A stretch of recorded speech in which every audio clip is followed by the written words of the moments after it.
পাবনা সদর উপজেলার শালগাড়িয়া এলাকায় জমিজমা সংক্রান্ত বিরোধের জেরে মা ও বোনকে মারধরের অভিযোগ উঠেছে।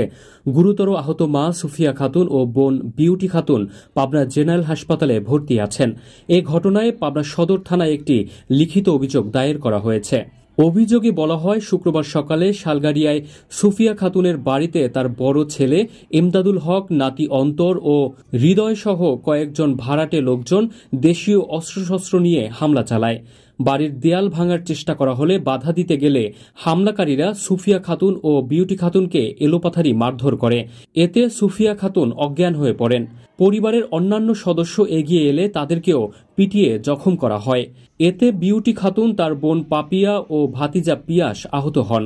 স্থানীয়রা এগিয়ে এলে হামলাকারীরা প্রাণনাশের হুমকি দিয়ে পালিয়ে যায় বলে অভিযোগে উল্লেখ করা হয়। কিভাবে নেছে আমরা কেউ জানি না, মা নিজেও জানে না, জমিটা নিয়ে গেছে।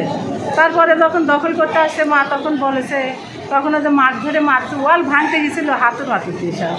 মা যখন ঠেকাইছে মারতেছে, আমি ঠেকাতে গেছি, মা এরা আমাকে হাতে মারছে, হাতুর দিতে বাইরেছে, চুল ধরে ঘুরাইছে।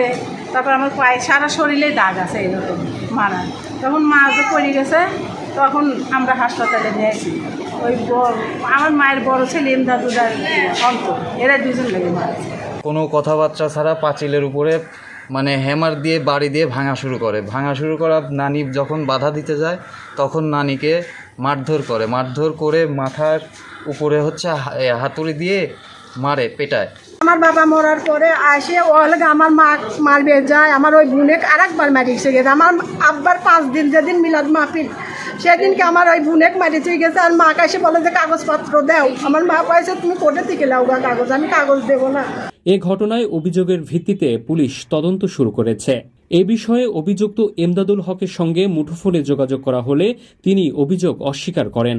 এদিকে ভুক্তভোগী সুফিয়া খাতুন ও বিউটি খাতুন এই ঘটনার সঠিক তদন্ত করে বিচারের দাবি জানিয়েছেন।